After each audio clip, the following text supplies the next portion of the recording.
What's going on, everybody? Tim from Tierfon Orbital. Another Fallen Order V4 from 89sabers. This is going to serve as both a demo video for the client, but also I want to talk about some of the weathering that went on with this particular hilt. Now, I did not do the weathering on this. This is from Astoria Workshop. It came to me already weathered, but it looks really, really fantastic. So we'll talk about the hilt.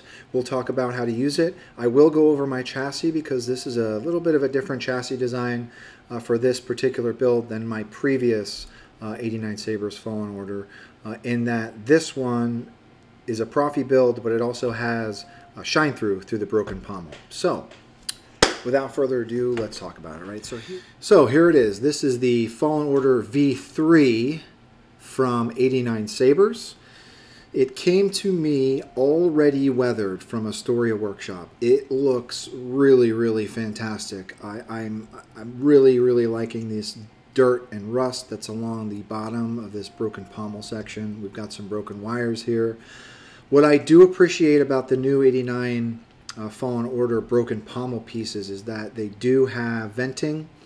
Not only do they have venting in the bottom here, but we've got windows for some shine through, and I'll talk about that when I talk about the chassis. Grip is rad. It looks great. It does unscrew. Making our way up, we've got a lot of oil stain, aluminum black. I'm assuming it's aluminum black. It does look like it was given the AB treatment.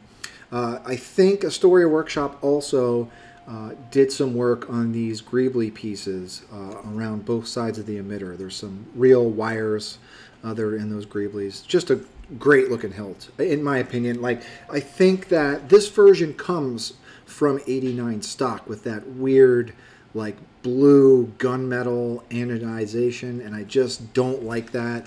I prefer the black on black look. I think it looks way better.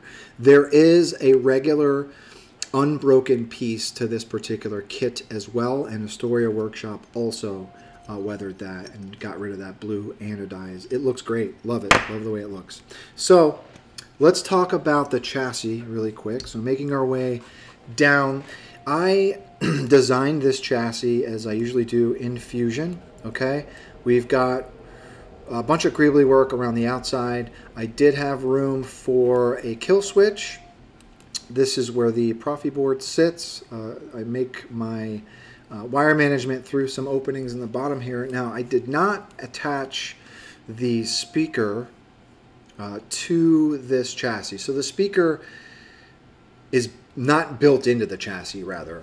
I created a separate speaker housing, and we put a 24mm Smuggler's Outpost Elite speaker in this. But the reason behind me doing that is so that I could wire up a neopixel that's pointing down into the pommel of the hilt, and that gives shine through that broken piece of the pommel. So in order for me to do that, I brought my leads all the way down the chassis, the 3 conductors for the neopixel, and also the 2 for the speaker. Wired up my speaker. The speaker lives in this small speaker holder section, but before I did that, I put my neopixel down here. I also got this blacked out neopixel from Smuggler's Outpost as well, over Albert over at Smuggler's Outpost. I needed a blacked out version because I didn't want a giant white neopixel sitting down here.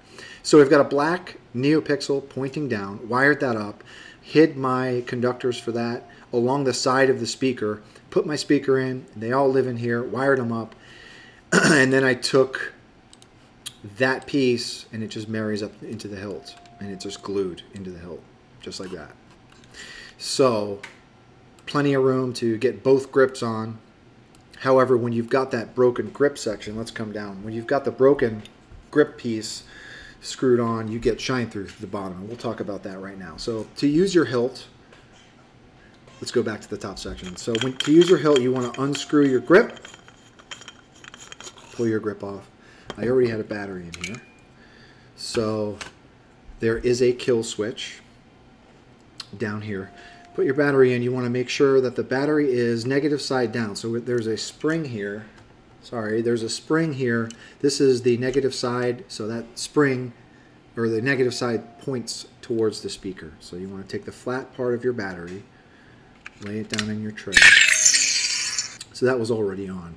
If If you don't get an audible cue, it's because the kill switch is off. You turn your kill switch on, and you're ready to go. Proffie board sits here, plenty of room to get a 90-degree USB cable in there and to slide your SD card out if need be. But to the client, I put a bunch of fonts on this SD card, and I think there's something like 12 active fonts on the config. Okay, so once you're ready to go, you want to slide your grip back on.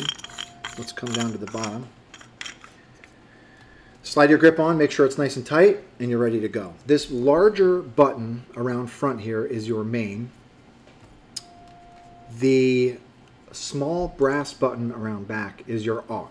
So to activate, you want to hit your main. That 24mm speaker screams in this thing. It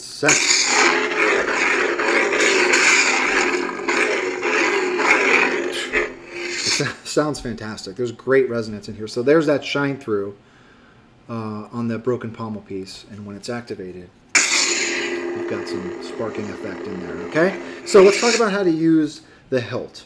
As I stated, you've got main is that bigger button, aux is around back. To scroll through your fonts, you want to hit the aux button. I'm Cal Kestis. The Emperor's Hand. So we've got a bunch of fonts on here, and then to activate, you hit your main. If you want to twist to activate, it's quick flick of the wrist, like the, and same to turn it off. Let's put a blade in it. So I think I mentioned this to the client. You, the client. I'm not sure if there was a little bit of overspray from Astoria Workshop, or if this emitter is just super tight from factory. So just be aware this is a really, really tight fit. I did not sand my blade, so you just got to kind of twist it in there. I did mention to you, the client, if you want to sand your blade, you can sand your blade, or you can just kind of twist it until it gets on top of those PCB pins, right? So once your blade is in, there is a set screw around back here. Let's make sure that's tight. It's a really, really tight fitting emitter. So like I was using it yesterday, I didn't even tighten the set screw. But you do want to tighten that just to be safe. Once your blade is in and resting on top of those PCB pins, you just tighten your set screw and you're ready to go. Okay?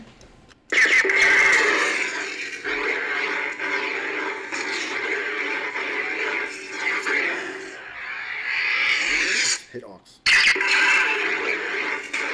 Or hit main rather. Let's see what else we have. Scream, man, that 24 screams in this thing. So to edit your volume, okay, you want to long press of the aux, and you're going to get, that enters you into the volume menu. Aux is to lower the volume, main is to go up, and when you hear that last long cue, that you've hit the end, you've hit the cap of how loud it can be. I'm going to turn it down a little bit. And then to exit the volume menu, you long press of the aux again.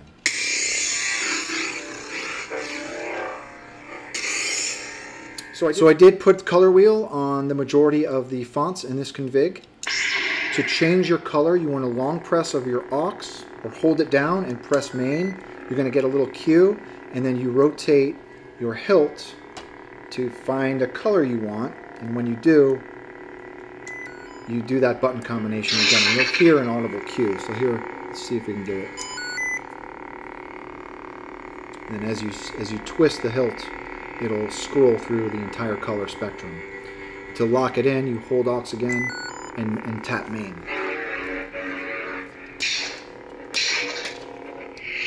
Let's see what other fonts we have on here. The NASA team is ready.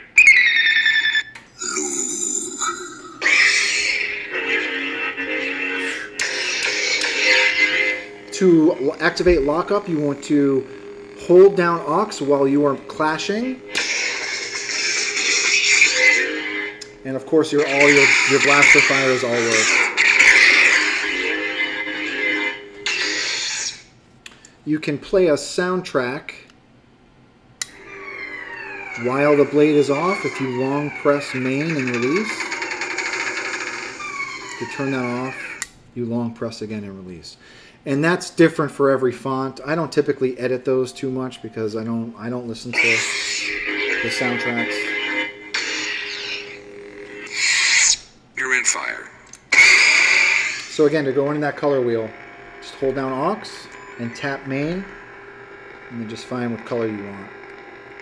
Tap it in. And that color will translate through, you know, however the blade animation is, it will still change color. So I think that's it. Just a rad looking hilt. It looks fantastic from Astoria Workshop. They did a great job with the weathering.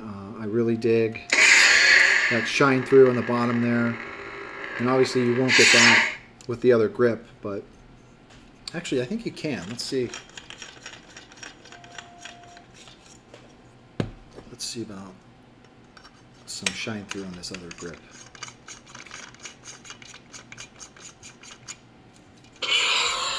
Yeah, a little bit. But again, like I think I mentioned this in the last 89 Fallen build that I did. The venting in this unbroken grip is not as good as the one that's broken. It just sounds so much better in the broken grip, in my opinion. Way better. It sounds way better. So that's it. To the client, thank you very much for trusting me with your build. I really appreciate it. To the viewers, thank you for the support. And as I always say, if anyone has any questions or comments, please don't be a stranger. I'm always happy to help anyone who's got, you know, who needs ideas as to, you know, what to do with their install or their weathering. So don't be a stranger. Reach out. And with that being said, may the force be with you always.